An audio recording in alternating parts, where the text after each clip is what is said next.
João 6, 22 até o verso 29.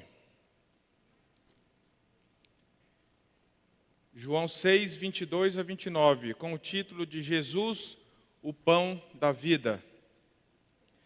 Assim diz a palavra do Senhor.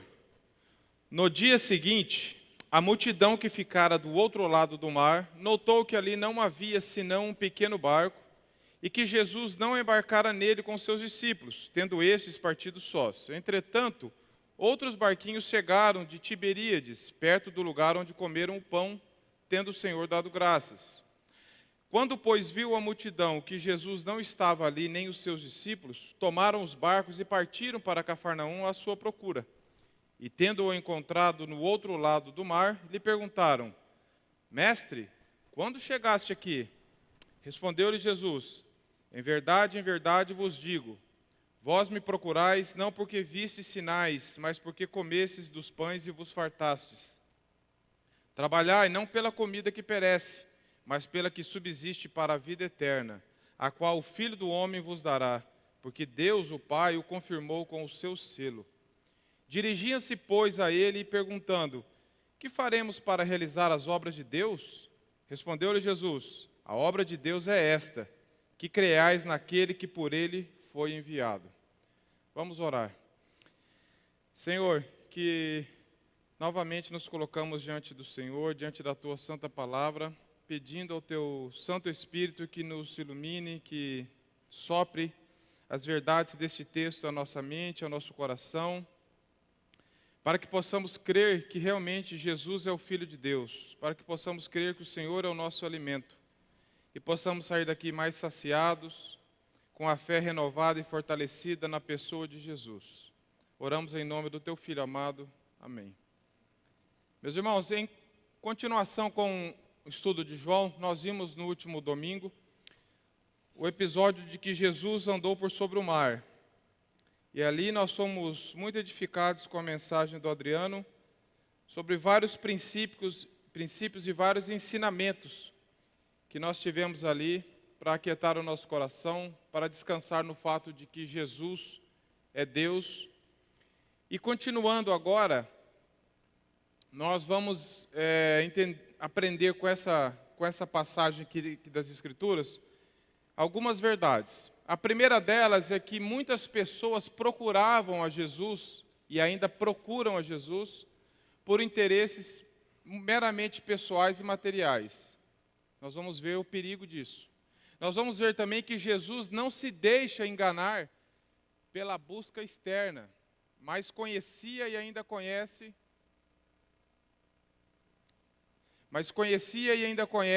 as motivações ao buscá-lo. Jesus não se impressiona com o fato de muitas pessoas estarem buscando a Ele. Terceira, as pessoas queriam e ainda querem fazer obras para merecer a salvação. Isso está natural no ser humano. Queremos fazer por merecer. Uma quarta verdade, Jesus combateu e Ele ainda combate o fato de que muitas pessoas creem que a salvação é pelas obras. E nós vamos ver também que as pessoas viviam apenas preocupadas com a vida material, com a vida natural, com seus desejos e necessidades físicas, e desprezavam o que é mais importante, o fato da alma deles serem imortais e estarem perdidas se não crerem que Jesus é o Filho de Deus. Então, o pano de fundo começa já no capítulo 6 mesmo, lá no começo com a multiplicação dos pães. No verso 2, nós já vimos que a multidão estava seguindo Jesus. A multidão seguia a numerosa multidão porque tinham visto os sinais que ele fazia na cura dos enfermos. Depois, Jesus também, eles estavam seguindo porque Jesus tinha curado os enfermos e tinha feito a multiplicação dos pães, os quais eles tinham sido beneficiados comendo ali. Chegando agora, já no verso 24, no verso 22, diz que no dia seguinte, a multidão que ficara do outro lado do mar notou que ali não havia senão um pequeno barco. As pessoas ficaram esperando Jesus ali e viram que não tinha nenhum outro barco, senão um só, e que os discípulos tinham partido sem Jesus. e eles queriam continuar procurando por Jesus. A multidão estava atrás de Jesus. Parece algo tão nobre essa busca, essa perseguição, essa insistência por buscá-lo. Então diz o texto que eles viram que Jesus não embarcara junto com os discípulos no barco. Os discípulos foram e Jesus não estava no barco. Aí diz o verso 23 que outros barquinhos, provavelmente outros barcos se chegaram naquela porção ali por causa da tempestade da noite. O próprio vento desviou eles e chegaram outros barcos ali. Em Tiberíades, que era uma cidade muito grande, que Herodes Antipas edificou em nome do imperador Tibério, em homenagem a ele. Perto do lugar onde comeram o pão, tendo o Senhor dado graças. Outros barquinhos chegaram ali em Tiberíades, perto onde eles tinham comido o pão no milagre da noite anterior, do dia anterior. Aí o verso 24 diz, começa então, eles falaram, a multidão viu que Jesus não estava ali, nem os seus discípulos. Então eles pegaram um desses barcos que tinham chegado ali a Tiberíades e partiram rumo a Cafarnaum à procura de Jesus. Eles não estavam procurando outra pessoa, eles estavam procurando a Jesus, o texto diz. Então, no verso 24, termina dizendo que eles foram à procura de Jesus. No verso 25, diz que eles encontraram. Eles pegaram o barco e foram até o lugar. O verso 25 diz, tendo-o encontrado no outro lado do mar, lhe perguntaram, mestre, quando chegaste aqui? É uma pergunta que parece... Essa linguagem mestre, ela é muito usada, principalmente por pessoas. Nós vemos o jovem rico usando essa expressão mestre. Os próprios fariseus usavam mestre, não como reconhecendo Jesus ser o Filho de Deus, mas como uma autoridade, talvez política, como alguém que tivesse uma influência sobre o povo. Mas não era esse o título que Jesus estava se revelando. Nós vemos que o Evangelho de João tem a missão de revelar Jesus como Filho de Deus. E as pessoas então chegaram ali e disseram, mestre, quando chegastes aqui? Parece uma pergunta importante, parece uma pergunta espiritual, porque eles estavam procurando por Jesus. Eles tinham acompanhado os milagres, a multiplicação dos pães, depois, no outro dia, não encontraram Jesus, pegaram um barco, foram atrás, e quando encontraram, simplesmente perguntaram, mestre, quando chegaste aqui? Ou seja, o senhor não veio de barco, nós viemos...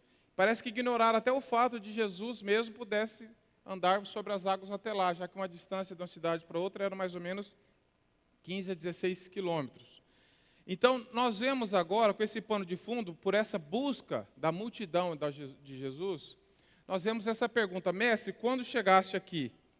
Aí nós vamos trabalhar agora os princípios que o texto nos diz com relação à resposta que Jesus deu. Jesus nem sempre respondia às perguntas exatamente como as pessoas faziam. Por que isso? Porque ele conhecia o coração e a motivação das pessoas e sabiam qual a intenção da pergunta, onde eles queriam chegar. Então, depois dessa pergunta, depois dessa procura, eles perguntaram, Jesus então começa a responder no verso 26. Mestre, quando chegaste aqui? Verso 26 diz, Jesus respondeu, em verdade vos digo, vós me procurais, não porque viste sinais, mas porque comeste dos pães e vos fartastes. Nós vamos dividir essa resposta de Jesus, do verso 26 e 27, em 3 partes. Jesus, ele não respondeu, ele repreendeu. As pessoas perguntaram algo e ele repreendeu as pessoas. Parece que não tinha conexão, parece que Jesus não entendeu a pergunta. É o contrário. É a multidão que não estava entendendo o que Jesus estava fazendo. Jesus sabia que eles estavam apenas sendo curiosos e indo atrás dele por razões que não são corretas. E que eles queriam saber como que Jesus chegou lá. Existe um outro meio do Senhor chegar aqui? Como que o Senhor veio até aqui? Era apenas curiosidade bíblica, como nós corremos o risco de ler a palavra de Deus para descobrir curiosidades, picuinhas que não são o centro da verdade de Deus. Jesus sabia disso. Talvez nós iríamos responder, iríamos falar, eu cheguei aqui fazendo isso, fazendo aquilo, mas Jesus conhecia o coração das pessoas, porque ele era 100% Deus. Nós vemos em outras passagens situações semelhantes que isso aconteceu, que pessoas perguntaram a Jesus, mas ele lia o coração das pessoas e perguntavam diferente. Se os irmãos abrirem Mateus 12, 25, só para nós vermos como isso não aconteceu exatamente e somente aqui. Mateus 12, 25.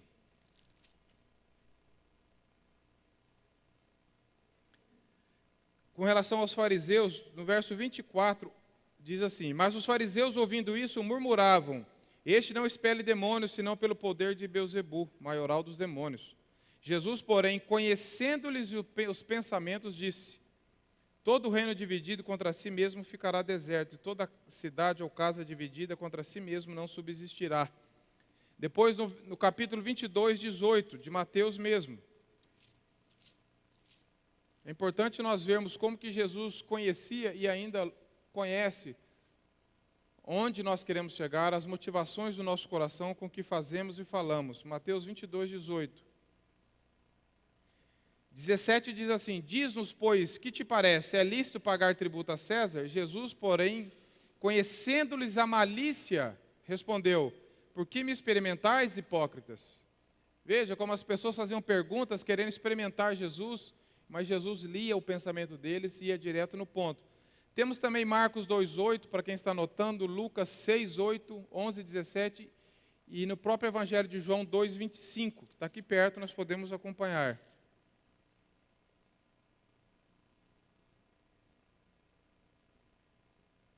Diz que, e não precisava de que alguém lhe desse testemunho a respeito do homem, porque ele mesmo sabia o que era a natureza humana. Jesus conhece-nos, porque foi Ele que nos criou, Ele sabe tudo ao nosso respeito. Essa foi a razão da resposta dele diante da pergunta da multidão. Ele sabia o que a multidão estava querendo, sabia qual era a intenção e a motivação da multidão. Será que a motivação, será que Jesus foi muito duro, muito áspero? Será que Ele perdeu uma oportunidade de dar uma resposta um pouco mais direta e mais carinhosa, vamos dizer assim, para a multidão? Claro que não. Jesus sabia perfeitamente o que estava falando. A resposta de Jesus é muito mais profunda do que a pergunta que foi feita a ele.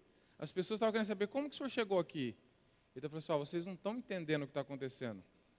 Vocês querem saber como que eu cheguei aqui e vocês não estão aprendendo o que eu estou fazendo, qual é a missão de eu estar fazendo tudo isso. Vocês estão preocupados com picuinhas, com a superficialidade, e Jesus foi mais fundo no coração deles. Foi isso que aconteceu. A primeira coisa que nós vemos é que Jesus não se deixou impressionar pela atitude externa da multidão. A multidão vinha o seguindo. Ele não estava lisonjeado por isso. Ele não estava preocupado quantas pessoas estavam seguindo ele. Ao contrário, Jesus destacou a real motivação do coração dessas pessoas. Jesus não estava atrás de números, de pessoas seguindo, de multidão atrás dele. Ele nunca teve esse interesse. Então Jesus não se impressionou por isso. Isso não significava que o ministério dele estava sendo aprovado, o tanto de gente atrás dele, o tanto de gente procurando, não era isso. Segunda coisa, Jesus expôs a incapacidade do homem natural de ver as coisas espirituais. Que essa multidão tinha visto alguns milagres, tinha visto a multiplicação dos pães, mas não tinham enxergado a realidade espiritual disso. Nós vamos ver que eles estavam atrás de comida. Estavam mais preocupados com o estômago deles, com a vida material, física deles, do que com a alma deles. Estavam querendo ver Jesus até como um libertador político, João 6,15 fala isso, querendo proclamar até rei de Israel, libertar o povo, mas não o via como Messias, como Filho de Deus. Naturalmente, ninguém enxerga Jesus como Filho de Deus se o Pai mesmo não o revelar. As pessoas estavam diante de milagres, de sinais que apontavam para Jesus ser o Filho de Deus, mas as pessoas estavam preocupadas apenas com a sua vida natural e com as coisas terrenas. A multidão estava indo atrás de comida e de um libertador político. Isso fala muito para nós, meus irmãos, isso falou muito para mim. Qual que é a motivação com que nós nos reunimos? Qual que é a motivação com que nós estamos dizendo seguir a Jesus? Quantas pessoas estão enganadas dizendo seguir a Jesus quando na verdade estão querendo seguir alguém que pode satisfazer os desejos, os sonhos, as realidades, as necessidades, e dizem estar seguindo a Jesus com a motivação errada. Querem de Jesus alguma coisa que não Ele mesmo. Querem extrair dele alguns bens que não a comunhão com Ele. Jesus não se impressiona por isso, nunca se impressionou, nunca se enganou por isso, porque Jesus conhece o nosso coração, a nossa motivação. Então, será que a motivação é importante em nossa busca de Jesus? Ou o fato de nós nos reunirmos aqui, de nós lermos a Bíblia em casa simplesmente, de nós fazermos algumas coisas por si só, já revelam um coração piedoso e temente a Deus? Não necessariamente. A motivação com que nós fazemos isso, o porquê nós estamos seguindo a Jesus, é isso que determina a qualidade dessa busca. Diz um irmão do passado que diz, se nós estamos buscando a Deus visando o nosso bem-estar, nós não estamos buscando a Deus. Nós estamos buscando a nós mesmos. E essa multidão estava buscando um conforto para elas. Eu quero comer mais. Eu quero alguém que me liberte politicamente. Eu não quero um Messias, um Salvador. Eu quero alguém que resolva meus problemas aqui e agora. Aqui nós aprendemos, meus irmãos, que buscar a Jesus só é algo correto e importante se a motivação nossa estiver correta. É muito fácil nós nos enganarmos dizendo que nós estamos há tanto tempo, como o jovem rico falou assim, há tanto tempo tenho observado os seus mandamentos, há tanto tempo estou reunido aqui, há tanto tempo te busco, há tanto tempo faço isso. Mas Jesus olha lá no fundo do nosso coração e fala assim, por que você faz tudo isso? Quem sou eu para você? Eu sou apenas alguém que pode te curar, te aliviar as dores, para mim eu sou apenas um garçom para servir você nas suas necessidades, ou você me tem como Deus, o Messias, o Salvador? A motivação da população, que meus irmãos, era materialismo. Quantas pessoas estão indo atrás de Jesus, quando dizem estar indo atrás de Jesus, quando na verdade estão indo atrás de dinheiro, de bênçãos, de poder, de sucesso, de glamour, de seguidores, e se perderam na busca por Jesus. Se perderam. Estudando um livro do Mark Dever sobre comunidade cativante, sobre a importância da igreja, ele diz algo que me marcou demais. Ele falou assim, muitas denominações, muitas igrejas, entre aspas, estão agrupadas, reunidas por conveniências. Se tirar a palavra do centro, continuam reunidas a vida inteira e não percebe. É como se alguém estiver jogando bola por outros motivos e você tira a bola e eles continuam jogando. Quando Jesus Cristo sai do centro da nossa busca, tem muitas pessoas que estão se reunindo não por causa do Evangelho, não para cultuar a Deus, mas porque é agradável, o lugar é gostoso, é perto de casa, me alivia a consciência, pode me trazer um benefício na minha empresa, no meu casamento, em tudo, mas não na relação minha com Deus. Querem coisas exteriores, materiais, e se perdem na busca por Jesus. Jesus, em seu ministério, ele curou pessoas, ele atendeu às necessidades, mas nunca com o fim em si mesmo. Tudo que Jesus fazia, todos os milagres que ele fez, era para apontar e autenticar que ele era o Messias, o Filho de Deus. Ele não era um milagreiro, ele não era alguém que estava lá para resolver problemas dos outros e agora vai embora. Sempre a missão dele era fazer as coisas para revelar quem ele era, para ir mais fundo no problema da alma, do coração das pessoas que precisavam dele. Mas nem todos viam isso. Então, meus irmãos, esse primeiro ponto diz que a nossa motivação determina o valor dos nossos atos. O fato de você e eu estarmos aqui hoje pode ser agradável diante de Deus ou pode ser uma hipocrisia nossa.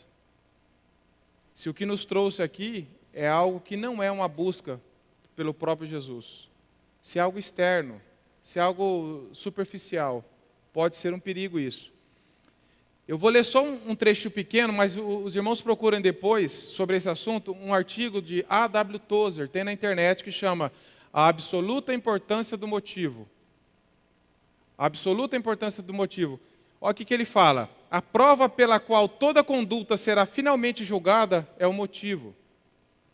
Como a água não pode subir mais alto do que o nível de sua fonte, assim a qualidade moral de um ato nunca pode ser mais elevada que o motivo que o inspira.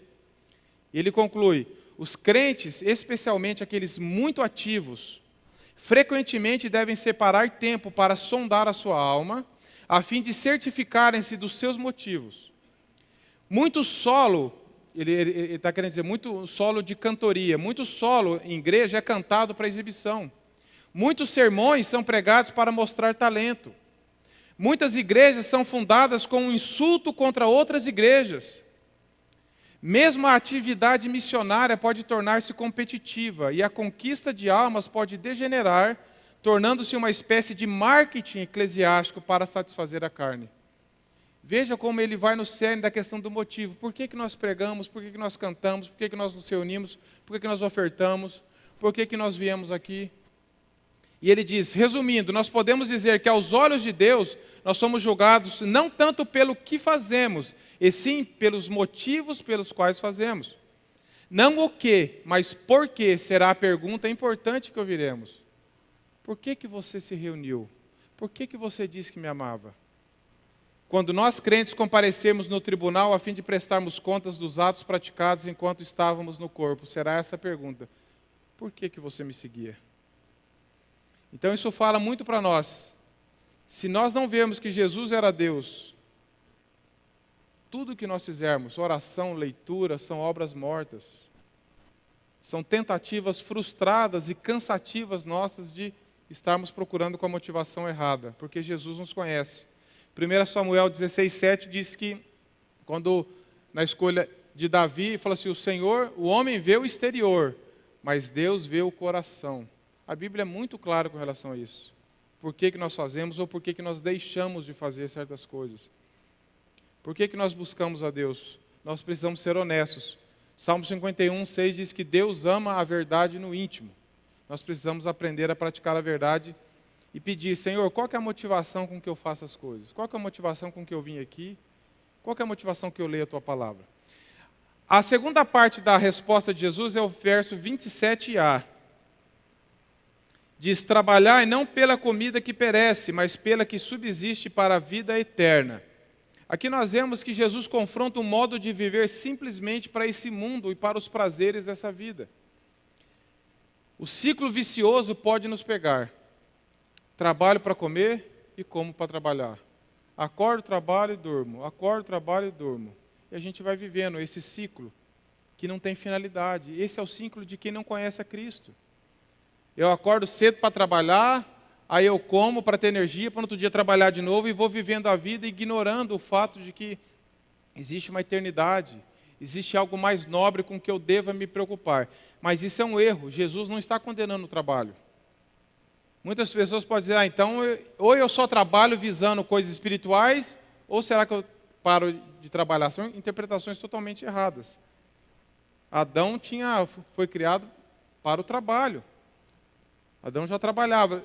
Em nenhum lugar na Bíblia nós vemos Jesus apoiando a ociosidade. O trabalho tem a sua função em nossa vida, mas ele tem se tornado muitas vezes um fim em si mesmo. Eu quero dinheiro para poder viver, curtir a vida do meu jeito, e para curtir a vida eu tenho que ter mais dinheiro, para ter mais dinheiro eu tenho que trabalhar mais.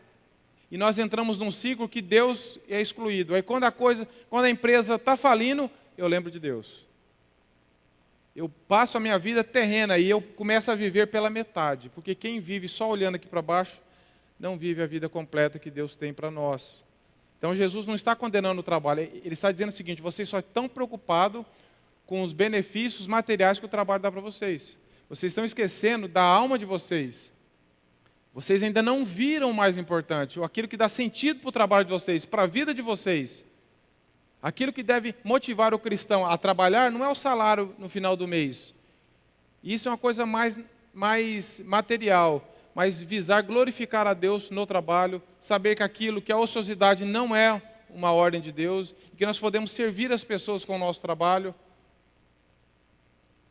Nós precisamos encarar isso, que existe algo além do trabalho, algo além do que o dinheiro do trabalho nos dá. O trabalho, Paulo chega a falar lá em Tessalonicenses, quando os irmãos estavam preocupados se Jesus já estava voltando ou não, falaram, então não vão nem trabalhar mais, vão ficar esperando. Paulo falou assim, quem não trabalha, não coma. Paulo estava endossando o que Jesus ensina. É lícito o trabalho, mas ele não pode se tornar um Deus, um fim em si mesmo, e a nossa preocupação é total. Uma frase que eu gosto de pensar para mim mesmo é que muitas vezes eu estou mais preocupado com o fim do mês do que com o fim do mundo. Estou mais preocupado se eu vou conseguir virar o mês do que com o fato de eu estar me preocupando com a volta de Cristo. Muitas vezes a gente se perde nas coisas lícitas que Deus deu para nós, que o trabalho é uma coisa lícita, nós nos perdemos e fazemos disso um ídolo, um fim em si mesmo, e nos perdemos na nossa busca por Deus e a nossa alma é negligenciada. O contraste aqui então que Jesus faz é viver para ter o que perece. Jesus fala aqui, ó, trabalhar não pela comida que perece. O contraste é isso versus o viver para ter um alimento para a vida eterna, encontrado somente em Jesus. O que é que não perece nesse mundo? Tudo que é desse mundo é perecível. Mas a vida eterna que temos em Cristo Jesus não perece. Então, esse é o trabalho, que nem só de pão viverá o homem. Nós conhecemos esse versículo, mas de toda palavra que procede da boca de Deus. Nós devemos estar preocupados com a nossa alma, muito mais do que com o nosso corpo. Será que o meu coração está rendido totalmente a Cristo? Será que eu tenho certeza de que Cristo realmente me alcançou? Será que eu sou um cristão de verdade? Ou eu estou buscando a Cristo com outras motivações maiores? Na época de Noé, nós sabemos que eles comiam, bebiam e casavam. 3 coisas lícitas. Mas só viviam para isso. Aí quando Deus anunciou o dilúvio, eles continuaram comendo, bebendo e casando. Aí quando veio o dilúvio, eles falaram assim, Noé tinha razão. Mas aí não haveria mais tempo. As pessoas estavam preocupadas só com isso. Será que essa não é a nossa história hoje também? Às vezes nós condenamos incrédulos. Mas será que nós, que nos dizemos cristãos, será que nós não estamos caindo nesse erro? Comer, beber, casar, viajar, comer, beber, viajar, fazer outra coisa.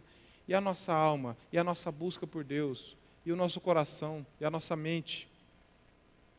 Eclesiastes 5:10 e 6:7, eu vou ler aqui para os irmãos, diz isso. Quem ama o dinheiro jamais dele se farta, e quem ama a abundância nunca se farta da renda. Também isso é vaidade. Viver por causa do dinheiro e por causa do trabalho não traz satisfação para a alma. Eclesiastes 6:7 também diz assim, todo o trabalho do homem é para a sua boca, e contudo nunca se satisfaz o seu apetite. Porque há uma fome muito maior em nossa vida do que apenas a fome do estômago, a fome da alma por Deus, a fome por significado. Por que eu vim a este mundo? Por que eu estou aqui? Qual a finalidade de tudo isso? Isso alimento natural nenhum é capaz de nos dar esse significado.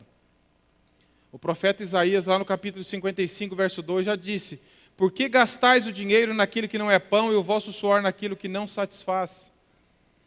J.C. Riley diz assim, ó, são muitos os que em todas as esferas da vida estão fazendo exatamente aquilo que Jesus advertiu. Trabalham dia e noite pela comida que perece e nada fazem por suas almas imortais. Pessoas que estão preocupadas só com trabalho, comida, bebida, condições financeiras melhores e projetos melhores, estão ignorando a sua vida com Deus, o seu compromisso, a sua família. A vida da igreja tem sido colocada de escanteio e nós estamos brincando com algo que é muito sério. Jesus disse em Mateus 31-33, algo que nós conhecemos bem, mas que ainda não praticamos tão bem quanto conhecemos. Diz assim, portanto, não vos inquieteis dizendo que comeremos, que beberemos, ou com que nos vestiremos, porque os gentios é que procuram todas essas coisas. Vivem preocupados com trabalho, dinheiro, comida, é os gentios, as pessoas que não conhecem a Deus. Pois vosso Pai Celeste sabe que necessitais de todas elas. Ele diz, buscai em primeiro lugar o seu reino e a sua justiça, e todas essas coisas vos serão acrescentadas. Então, muitas vezes, nós podemos estar vivendo como os gentios, e só estamos preocupados com o natural, com o físico, com o material, e esquecemos do mais importante. Nós vemos a terceira parte da resposta de Jesus, é o que Jesus nos ensina. Ali nós vimos o que ele nos proíbe, de apenas viver para trabalhar. Proíbe apenas de viver para ter as coisas, para desfrutar de uma vida aqui, que vai passar, que vai acabar, que não vai ficar nada, que não vamos levar nada, mas que devemos trabalhar, que devemos continuar com diligência, mas não com o coração voltado nisso. E agora, o que Cristo nos ensina? Que Ele não apenas nos proíbe, Ele também nos ensina ao certo. Nós vimos que a vida é muito mais do que apenas viver por viver.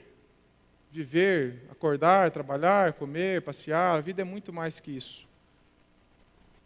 nós vimos que o contraste, Jesus já tinha falado no encontro dele com a mulher samaritana no capítulo 4, o contraste entre a água do poço e ele, a água viva que mata a sede. E ela falou assim, eu quero essa água. Ela estava achando que ia ser uma água diferente.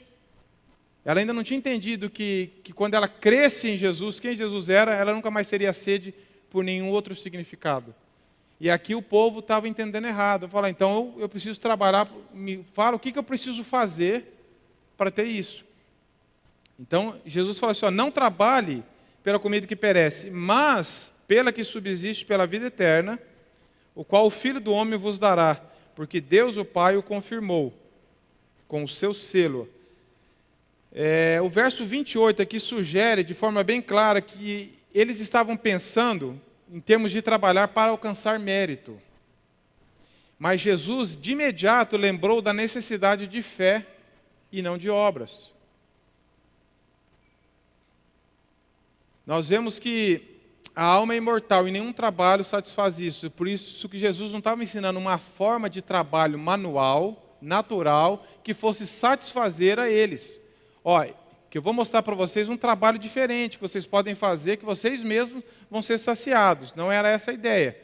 Ele estava querendo dizer que somente Jesus, o pão vivo que desceu do céu, que o resto do capítulo 6 de João vai tratar disso, nós vamos ver só alguns textos aqui, somente esse pão vivo pode saciar a nossa fome.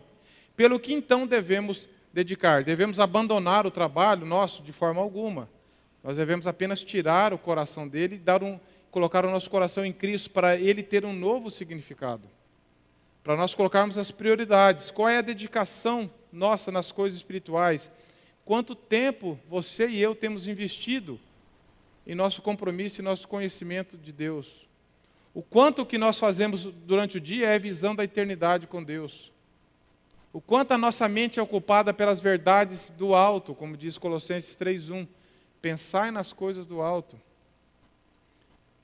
Nós precisamos confessar esse nosso materialismo, esse nosso coração que ainda está tão preso a essas coisas.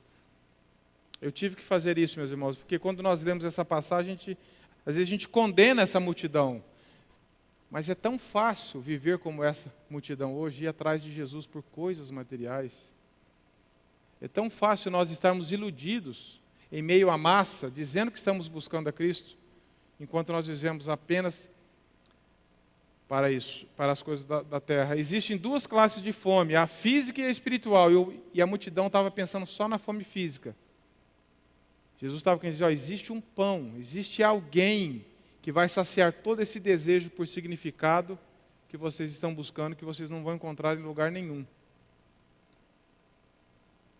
Só para comentar aqui como isso não é novo, no comentário de William Barclay, ele conta assim que um homem pode ser tão rico e, entretanto, experimentar essa torturante insatisfação, esse desejo insatisfeito em seu coração, esse sentimento de plenitude em sua vida. As pessoas, às vezes nós vemos as pessoas que têm muitos bens que o dinheiro pode oferecer, e são pessoas insatisfeitas, vazias, que muitas delas terminam em suicídio, em loucura, em busca desenfreada por algo mais. E ele diz assim, assinalou-se que nos anos posteriores aos 60 depois de Cristo, o luxo da sociedade romana não tinha comparação. 60 depois de Cristo, meus irmãos, olha quanto tempo faz. Essa era uma época em que os romanos serviam banquetes com miolos de perus reais e línguas de rouxinóis. Quando descobriram a peregrina prática de vomitar entre um prato e outro para poder saborear o prato melhor seguinte. Olha que ponto que chegava a loucura das pessoas. Comiam, estavam cheias, mas estavam cheias, mas insatisfeitas.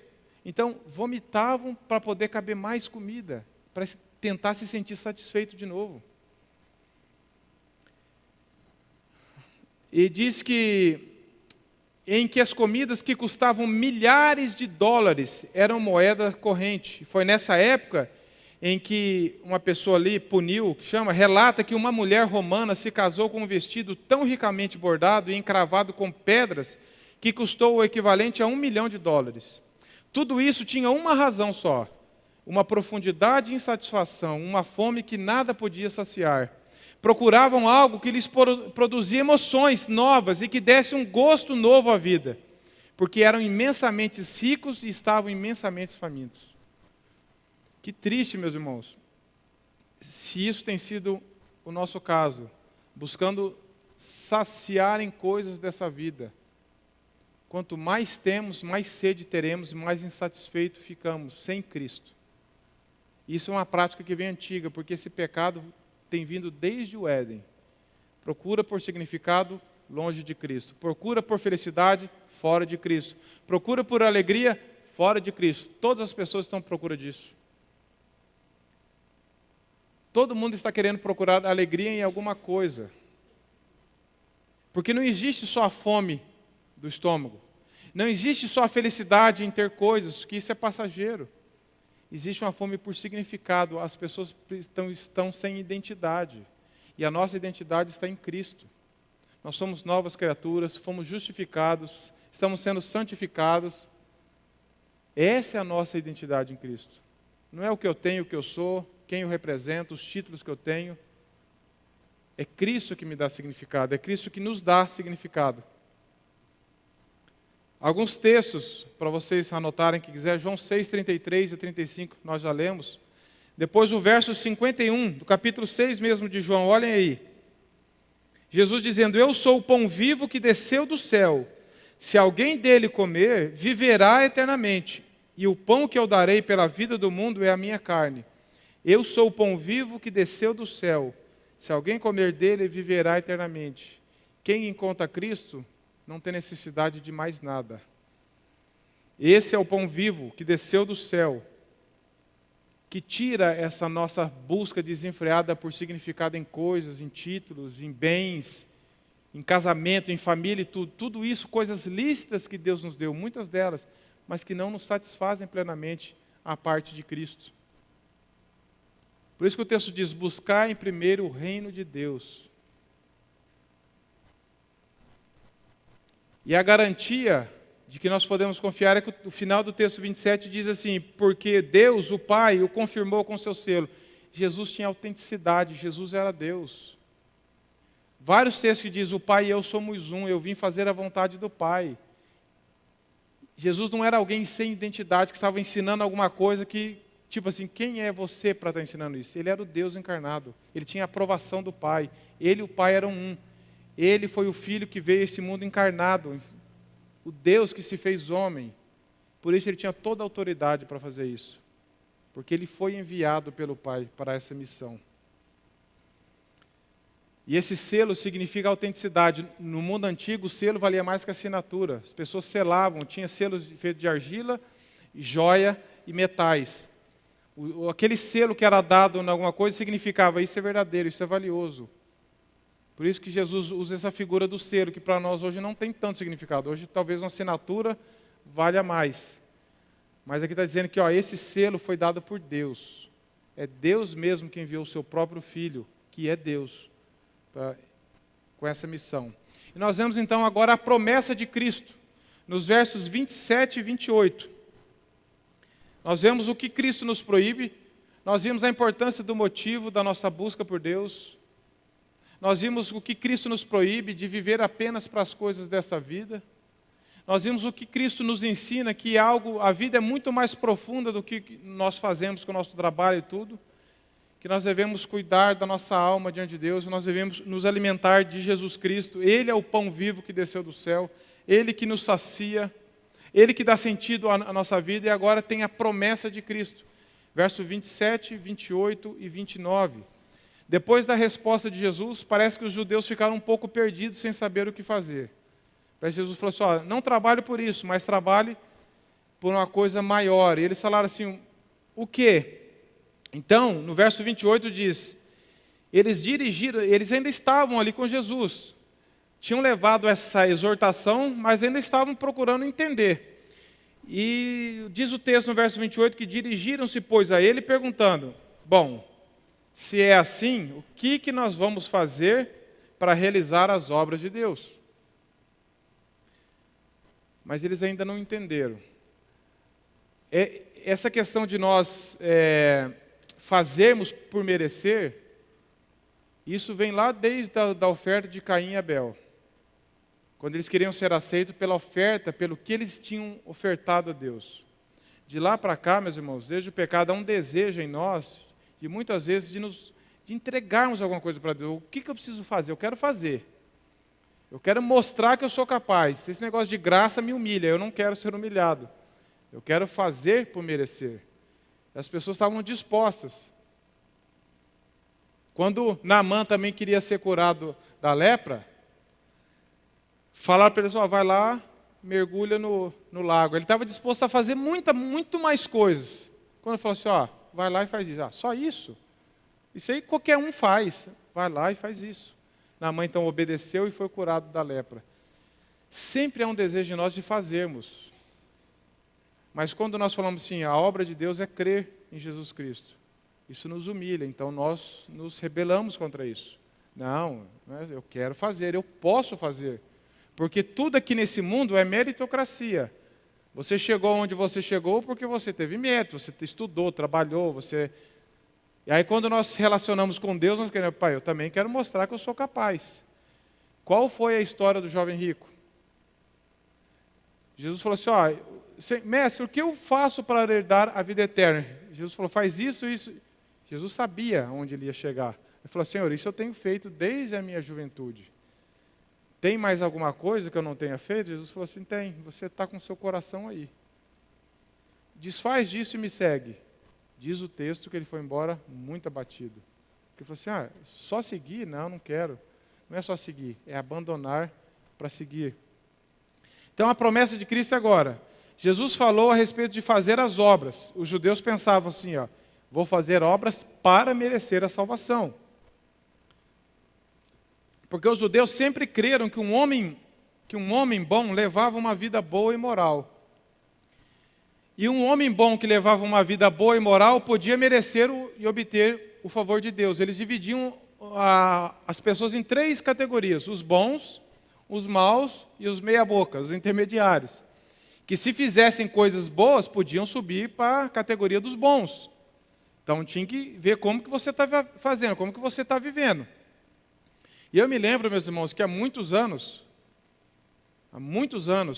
eu, falando de Cristo para um amigo meu, e ele falava assim, Alexandre, eu lembro certinho disso, faz muitos anos. Ele falou assim, eu não mato, nunca roubei, trabalho, pago meu imposto, eu sou uma pessoa boa. E ele se assentava nisso. Eu tentava, pela palavra, mostrar para ele, e não tinha necessariamente como eu refutar o aspecto moral dele. Ele realmente, moralmente, era uma pessoa, na sociedade, uma pessoa boa. E ele falou assim, eu faço essas coisas, por que eu vou precisar de alguém se eu estou fazendo as coisas boas? Aí eu lembro que uma vez eu li uma frase de um pastor, lendo a Bíblia, e essa frase me ajudou muito. E eu gravei essa frase até hoje. E eu falei para ele na época, e Deus usou essa verdade. E eu falei para ele, eu li uma frase que me ajudou muito, eu quero falar para você. Diz que uma vida boa e correta pode te manter fora da cadeia, mas não fora do inferno. Somente Cristo pode te proporcionar esse último privilégio.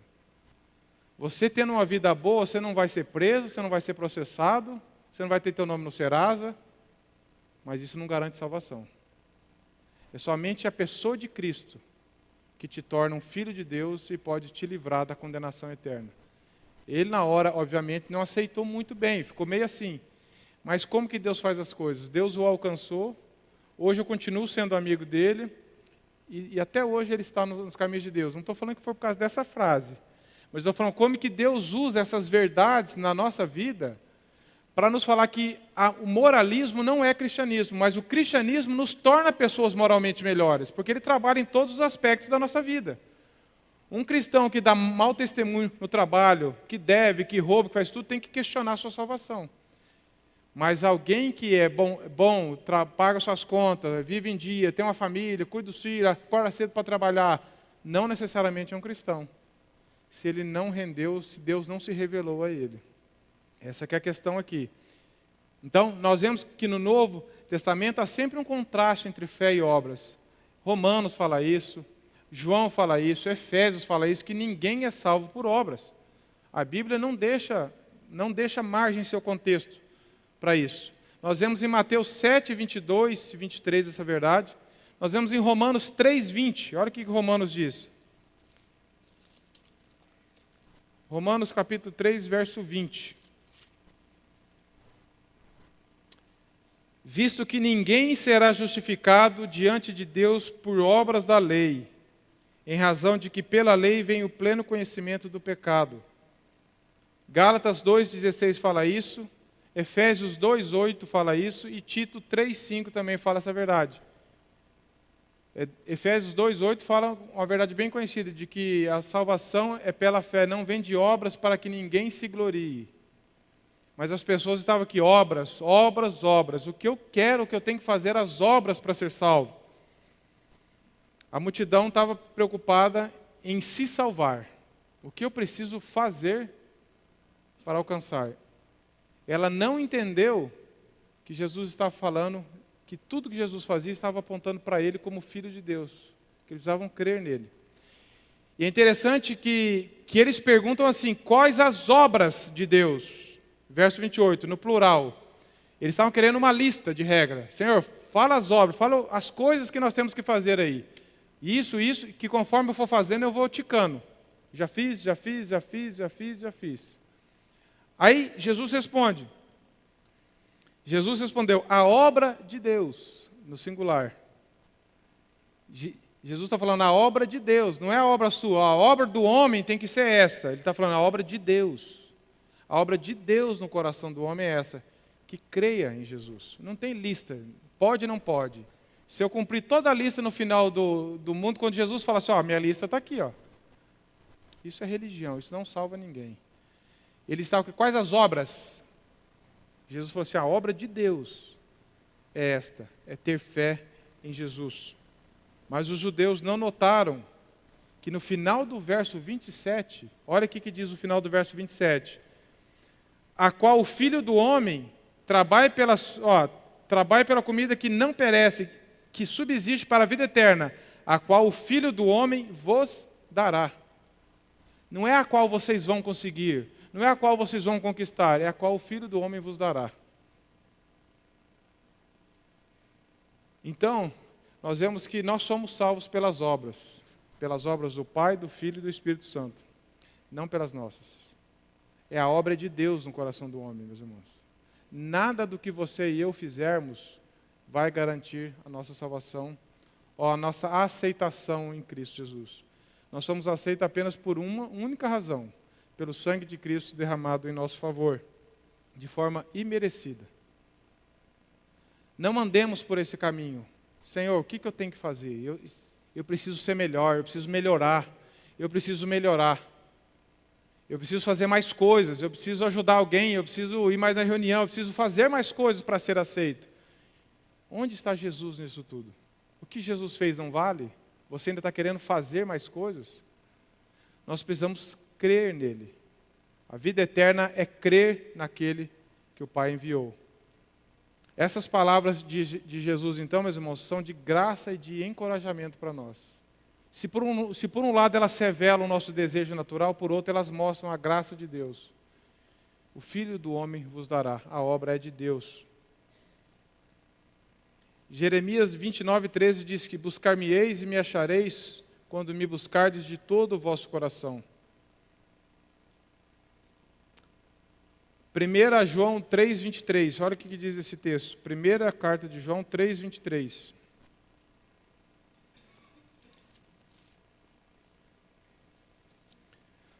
Ora, o seu mandamento é este, que creiamos em o nome do seu Filho Jesus Cristo e nos amemos uns aos outros, segundo o mandamento que nos deu. Que creiamos em nome do Senhor Jesus. Logo à frente, capítulo 5, verso 1. Todo aquele que crê que Jesus é o Cristo é nascido de Deus. Não é todo aquele que faz alguma coisa, que fez alguma coisa, ou que fará alguma coisa. É todo aquele que crê que Jesus Cristo é o Filho de Deus. O ensino de Cristo aqui, em toda a palavra, em todo o Evangelho de João, em toda a Bíblia, incluindo principalmente esse próprio capítulo 6, não deixa nenhuma dúvida de que a salvação é obra de Deus no coração do homem. Se nós vermos o capítulo 1, verso 13, 17 e 29, para quem está anotando. Capítulo 3, verso 3, 5 e 16, quando Nicodemos encontra com Jesus. Jesus fala, importa-vos nascer de novo. Depois no capítulo 4, com a mulher samaritana, verso 10, 14, 36 e 42. E o capítulo 6 mesmo de João está repleto disso. Verso 27, 33, 37, 39, 44, 51, 55 e 65. Fala que a salvação é pela fé. John Stott diz assim, a única função da fé é receber o que a graça oferece. A fé não é uma obra nossa. Nós somos salvos mediante a fé em Jesus. A fé em si só é algo tão frágil, meus irmãos. Por isso que a Bíblia sempre associa fé à pessoa de Jesus. É o objeto da fé que nos salva. Ninguém é salvo por ter fé, porque se você perguntar aí fora, quem tem fé? Todo mundo tem. Cada um tem fé em alguma coisa. Mas a fé salvadora, ela está associada à pessoa de Cristo. Nós somos salvos mediante a fé na pessoa de Cristo. Nós somos salvos por causa de Jesus, e não por causa da fé que nós temos. Então, por isso que a fé não é uma obra. A fé é um dom de Deus. E quem nos salva é Cristo. A fé é o meio de nós recebermos a graça que nos foi oferecida. Que conclusões nós podemos tirar? Além da que já tiramos, meus irmãos, é que Deus conhece o nosso coração. Deus não se impressiona com o nosso barulho, com a nossa manifestação religiosa apenas, ela pode ser oca. O profeta Isaías falou lá, Deus condenando o culto hipócrita, vocês se aproximam de mim com a boca, mas o coração de vocês está longe de mim. Deus não se impressiona com louvores bem cantados, bem tocados, com pregações bem feitas, com um auditório mais agitado ou mais calmo. O que Deus sonda é o nosso coração. Deus sabe se o que nós estamos falando, cantando, fazendo, provém de um coração temente a Ele ou não. Isso é o que é mais importante, que Deus nos dê essa graça. Deus sabe de todas as coisas. Deus sabe por que nós viemos aqui, por que nós estamos seguindo a Ele. Se nós estamos querendo tirar alguma vantagem dEle, ou se nós estamos querendo apenas seguir porque Ele é o Filho de Deus. Ele é aquele que nos alcançou. A salvação ainda é um dom de Deus e sempre será. Ninguém faz por merecê-la. Jesus combateu e ainda combate esse tipo de heresia. Nós não podemos viver apenas preocupados com a nossa vida terrena. Crises chegam, a economia não anda tão boa quanto deveria, há sinais de melhoras, há sinais de pioras, mas nós não podemos colocar nisso a nossa vida. A vida é muito mais do que trabalhar, comer. O reino de Deus não é comida nem bebida, mas paz e alegria no Espírito Santo. As coisas deste mundo não nos satisfazem. Embora Deus deixou que nós a fizéssemos, trabalhássemos, mas elas não trazem significado para nós. O nosso coração e os nossos olhos são insaciáveis, a não ser que eles estejam sendo alimentados por Deus. Você pode encontrar a pessoa mais rica que você conhece, ele está atrás de mais dinheiro, ele está atrás de mais significado, ele está atrás de mais coisas. E quando alguém se diz, como lá em Lucas 12, quando ele se sente um pouco tranquilo, quando aquele fazendeiro que teve uma colheita enorme, foi diligente, Deus não o condenou por isso, mas quando ele colheu, ele falou assim, come e bebe minha alma, e regala, porque o que tens vai durar muito tempo. Aí diz o texto que Jesus falou assim, louco, essa noite pedirão a tua alma, o que tens preparado para quem será? O coração dele estava na vida e nos ganhos que ele teve. Foi errado ele ganhar aquilo? Não foi, Jesus não combateu isso. Você foi diligente, você colheu, plantou, você colheu, ótimo. Mas o fato de você estar achando que a vida se resume nisso, que isso te traz segurança, você é louco. Talvez, meus irmãos, se nós usássemos aquela figura no mundo de hoje, todo mundo ia querer seguir aquele fazendeiro. Olha, esse está tranquilo, esse está sossegado.